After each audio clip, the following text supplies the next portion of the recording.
Hi, we are Grigori Gharveyn. This is part 2 of our current project, Our Future History, How the Earth Made Peace. Part 2, Conserving Cultural Diversity. Today, we understand that a key component of disarming cultural defense mechanisms is to first ensure that cultural identities and diversities of all people are conserved.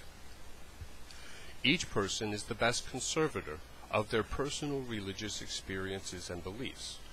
Respect for our mutual cultural diversity makes it easier to examine our mutual cultural heritage and to find common ground.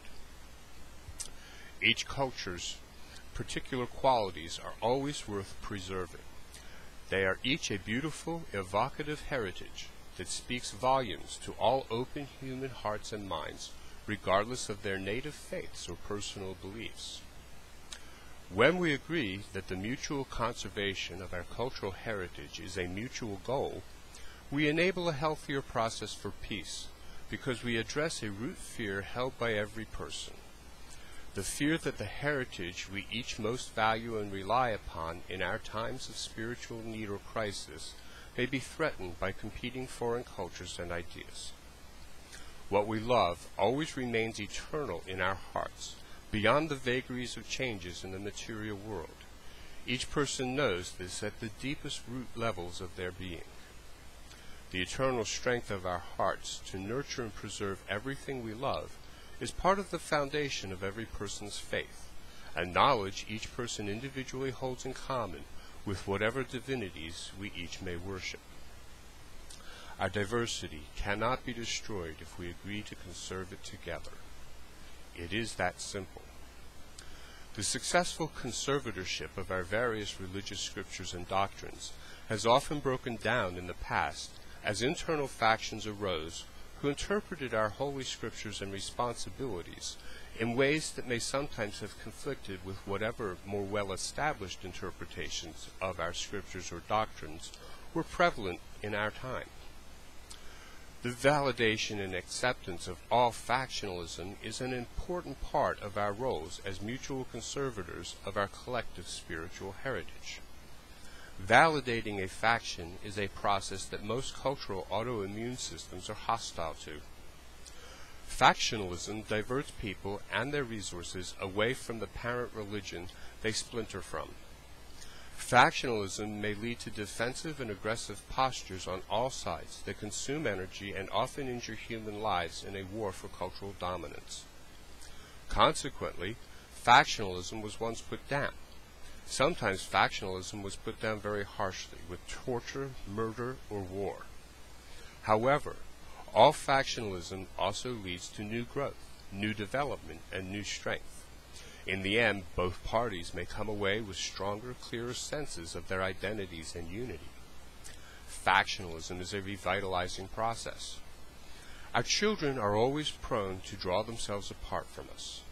Factions often compete for our children's interests, making our children study harder, think deeper, and learn to choose for themselves.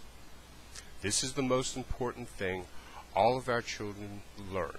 Not what they choose to believe, but that they are free to learn to choose for themselves. We cannot allow our doctrines of cultural conservation to dominate our children's minds and alienate them from us by denying them access to choices, even choices of what they wish to believe about their individual relationships with the divine. We must let go of our children with love and respect for their powers to make choices for themselves. What we love, we must always let go of. To cling is to sicken both the lover and the beloved. If we are loved, our loves will return. It is by our love, not our cultural domination, that we must most appeal to our children and all of our brothers and sisters in our world. Conserving our cultural diversity becomes a duty not only to ourselves, but a duty we serve on behalf of all others as well. It is our collective duty to our children and to all of their hopes and dreams. As our ancestors aligned themselves to become more peaceful people, the growth and peace in each of their hearts was discovered reflected in the peace they found in the hearts of every other person they would meet on the path to peace. Our ancestors did not need to abandon our cultures or to defend them to align themselves to a common purpose, world peace. To achieve world peace, our ancestors learned that world peace must inherently provide for all people's security, including the security of their cultures, traditions, and religions.